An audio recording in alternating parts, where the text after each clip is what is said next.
Hello and welcome to this edition of the webinar. Our topic of today's discussion is: can a safety officer at workplace be legally held offender and arrested or punished for an occurrence of an accident or a mishap? The discussion for this topic will be conducted by Mr. L.B. Sinha, a senior bureaucrat at Ask EHS. However, let's take a look at a short video that introduces this topic for us.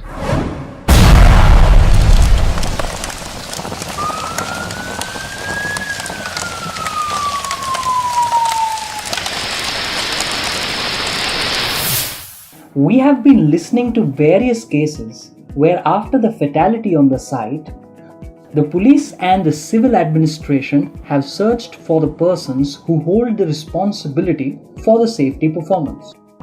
Sadly, the occurrence of mishap is considered a lapse by safety department. Hence, the easiest and the most convenient identification for such person goes to the safety officer. They are blamed by all the concerned authorities, including public, workers, press, police, and administration. And surprisingly enough, even by the organization chain of command, such as supervisors, departmental managers, and managing directors or chief executive, who, in the event of commotion and public unrest, want some easy scapegoat to bear the brunt. Unfortunate to say, such absurd, unbelievable, and peculiar happenings take place in India and most of the underdeveloped and developing countries who do not want to learn, see reason, study law, and take correct measures. That is why, in this webinar, we have tried to present the world scenario, the legal framework in India vis-a-vis those in the advanced nations, the right arrangement that carries the purpose and sense. Roles and functions of safety officers. All the forward-looking nations regard and adhere to expert ILO recommendations and include them in their legal frameworks. Appointment of safety officers is one such important legal inclusion. Their role is to assist the management and the departmental managers to implement the legislation in respect of occupational safety and health. But the essential point here is that the managers should have access to help the safety officer to fulfill their legal requirements and achieve an acceptable standard of health and safety. However, such appointed persons will remain as advisors and not assume responsibility in law for OHS matters. This responsibility will constantly remain with the line managers and cannot be delegated to anybody in advisory capacity. They hold the total charge of the work, and this arrangement cannot be otherwise in any way. Above all, it is important that the safety officers are given due status to be able to advise management, employees, and their representatives with authority and independence. Remember, safety officers are to have authority to stop work if it contravenes agreed standards and puts people at risk of injury. Let's now look at requirements as a safety officer. A safety officer works as a specialist who shall provide general advice on implementation of legislation, OHS management, risk assessment, control measures, and monitoring performance. And for this reason, there are few requirements that must necessarily be there in the safety officer, such as he must be technically qualified with engineering degree or diploma, a specialist in OHS management advanced diploma, should have updated information on civil or criminal laws with its interpretation and application, must have multidisciplinary technical knowledge, training abilities to develop and maintain procedures for reporting, investigating, recording and analyzing accidents or incidents, and should know the establishment of organizational arrangements or systems and risk control measures. Who is responsible and accountable for health and safety performance? As per law, international norms and world's best practices, for the entire organization, the managing director or chief executive, for the department, the departmental head or manager, and for the work team, respective supervisor. It is clear from the law that a safety officer shall not incur any civil liability by reason of the fact only that he failed to do anything which he may do or is required to do in terms of the Act.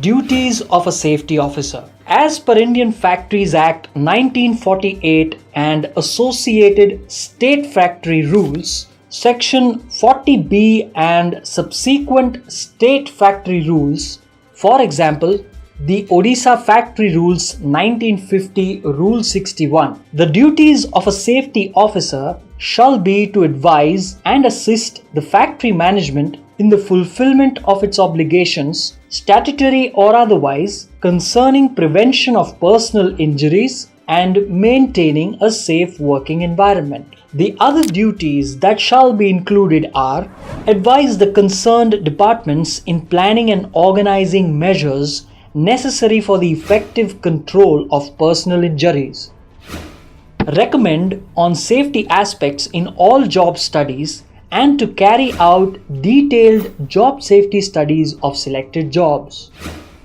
Check and evaluate the effectiveness of the action taken or proposed to be taken to prevent personal injuries. Advise the purchasing and stores departments in ensuring high quality and availability of personal protective equipment. Provide advice on matters related to carrying out plant safety inspections. He should carry out plant safety inspections in order to observe the physical conditions of work, the work practices, and the procedure followed by the workers, and render advice on measures to be adopted for removing the unsafe physical conditions and preventing unsafe actions by workers. Give advice on matters related to reporting and investigation of industrial accidents and diseases. Investigate selected accidents and cases of dangerous occurrences and industrial diseases contracted reportable under Rules 97 and 98. Advise on the maintenance of such records as necessary relating to accidents, dangerous occurrences, and industrial diseases. Promote setting up safety committees and act as advisor and catalyst to such committees. Organize, in association with the concerned departments, campaigns, competitions, contests, and other activities which will develop and maintain interest of the workers in establishing and maintaining safe conditions of work and procedures. Design and conduct, either independently or in collaboration with the training department, suitable training and educational programs for the prevention of personal injuries. The occupier of the factory shall provide each safety officer with such facilities, equipment, and information as are necessary to enable him to discharge his duties effectively.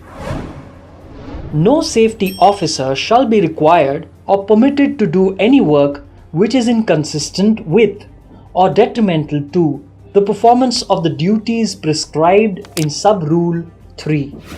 Note: to enable the safety officer to discharge his duties independently in spirit of law, an important safeguard in his favor is given as, in the case of dismissal or discharge, a safety officer shall have a right to appeal to the state government, whose decision thereon shall be final. Please pause and think. This data is enough to compare where the world stands and where we are tottering, what is required as per law and what we practice. Rest all, we would leave to our viewers with the positive hope that someday dawn shall break on Indian horizon too, and we shall also view the light of the day. Thank you.